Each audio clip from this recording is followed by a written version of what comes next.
नमस्कार. काय सांगता न्यूज पोर्टलमध्ये आपलं स्वागत आहे. सध्या लोकसभा निवडणुकीच्या निमित्ताने इच्छुकांमध्ये मतदारसंघात दौरे सुरू आहेत. माढा मतदारसंघात देखील महाविकास आघाडी याबरोबर महायुतीचे उमेदवार यांचेही सध्या दौरे सुरू आहेत. यामध्ये महायुतीकडून भाजपचे खासदार रणजितसिंह नाईक निंबाळकर व भाजपचे धैर्यशील मोहिते पाटील यांचे दौरे सध्या वाढलेले आहेत. तर महाविकास आघाडी देखील यामध्ये मागे नाही. अभयसिंग जगताप यांनीही सध्या दौरे सुरू केले आहेत.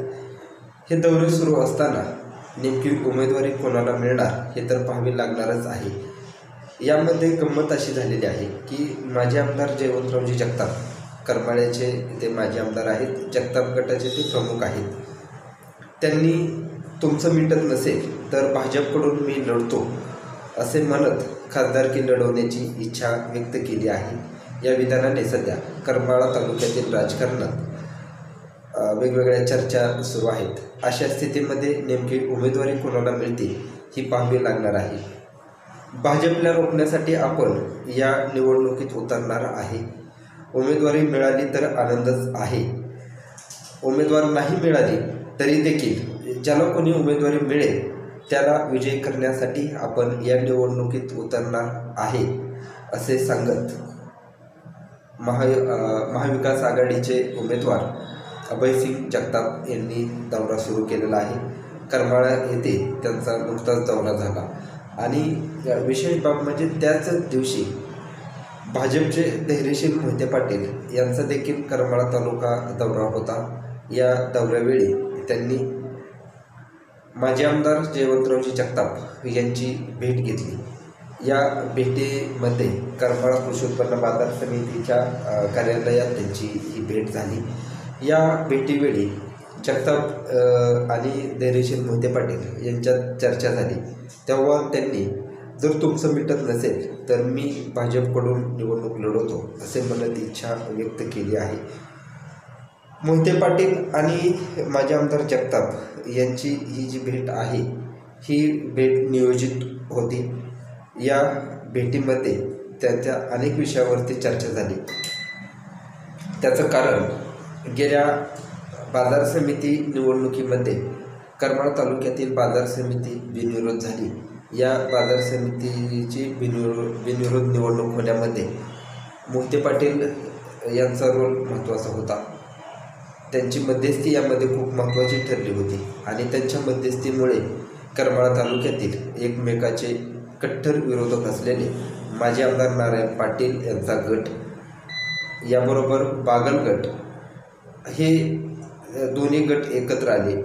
जगताप गट यांना तर ही बाजार समिती बिनविरोधच मिळाली. याशिवाय करमाळ्याचे आमदार संजय मामा शिंदे यांनी देखील जगताप गटाला पाठिंबा देत त्यांच्या गटाच्या कार्यकर्त्यांनी दाखल केलेले सर्व अर्ज मागे घेतले होते. त्यामुळे ही निवडणूक बिनविरोध झाली आणि अशा स्थितीत जर जगताप यांना खरोखर भाजपकडून उमेदवारी मिळाली तर मात्र करमाळा तालुक्यात तिन्ही गट त्यांना सहकार्य करू शकतात. त्याचं कारण विधानसभा निवडणुकीसाठी जगताप यांना आपण सहकार्य करणार असल्याचं त्यांनी यापूर्वी सांगितलं होतं आणि मोहिते पाटील समर्थक असलेले माजी आमदार नारायण पाटील हे देखील त्यांना सहकार्य करू शकतात. गेल्या काही दिवसापासून बागलगड देखील भाजपशी जवळीक वाढवत आहे. माजी आमदार जयवंतरावजी जगताप यांचे चिरंजीव शंभूराजे जगताप यांनी देखील गेल्या निवडणुकीमध्येच म्हणजे गेल्या लोकसभा निवडणुकीवेळीच त्यांनी भाजपमध्ये प्रवेश केला होता. भाजपच्या नेत्यांशीही माजी आमदार जयवंतरावजी जगताप यांचे चांगले संबंध आहेत. चंद्रकांत पाटील यांचाही त्यांच्याशी चांगला संबंध आहे. त्यामुळे त्यांना जर उमेदवारी मिळाली तर करमाळ्यातून त्यांना चांगल्या प्रकारे लीड मिळू शकतो अशी एक सध्या राजकीय वर्तुळात चर्चा आहे. याशिवाय करमाळा, माढा, सांगोला, माळशिरस, फलटण आणि मान हे 6 तालुके 6 विधानसभा मतदारसंघ हे माढा लोकसभा मतदारसंघात येतात. भाजपचा वाढत असलेला प्रभाव त्याला कारणीभूत ठरणार आहे. आणि दुसरी गोष्ट, 2009मध्ये राष्ट्रवादीचे सर्वेसर्वा शरद पवार हे माढा लोकसभा मतदारसंघातून निवडणुकीसाठी रिंगणात होते. तेव्हा करमाळा तालुक्याचे जगताप गटाचे नेते जयवंतरावजी जगताप हे एकमेव नेते असे होते. त्यांनी भाजपचे उमेदवार सुभाष बापू देशमुख यांचा प्रचार केला होता. आणि हा प्रचार करत असताना जगताप यांना याचा परिणाम देखील भोगावा लागला होता.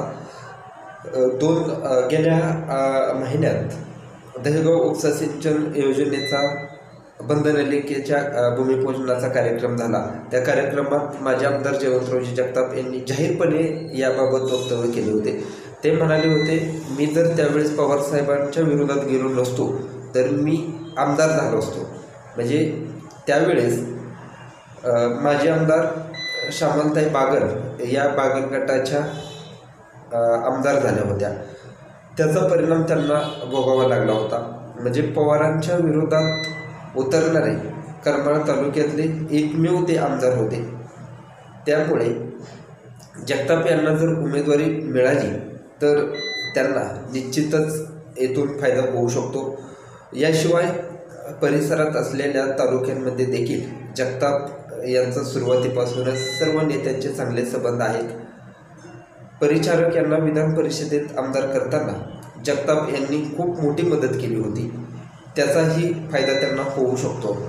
येणाऱ्या काळात उमेदवारी कोणाला दिली जाऊ शकते हे पाहावे लागणार आहे. मात्र उमेदवारीसाठी जगताप गटाचे कार्यकर्ते देखील आता प्रयत्न करू शकतात अशी स्थिती सध्या निर्माण झालेली आहे. येणाऱ्या काळात कोणाला उमेदवारी मिळेल, उमेदवारीसाठी काय पाहिलं जाईल, ह्या सर्व गोष्टी पाहाव्या लागणार आहेत. मात्र जगताप यांनी केलेल्या या विधानाने सध्या करमाळा तालुक्याच्या राजकारणात वेगवेगळ्या चर्चा सुरू आहेत. माढा लोकसभा मतदारसंघात कोणाला उमेदवारी मिळते हे पाहावे लागणार आहे. धन्यवाद.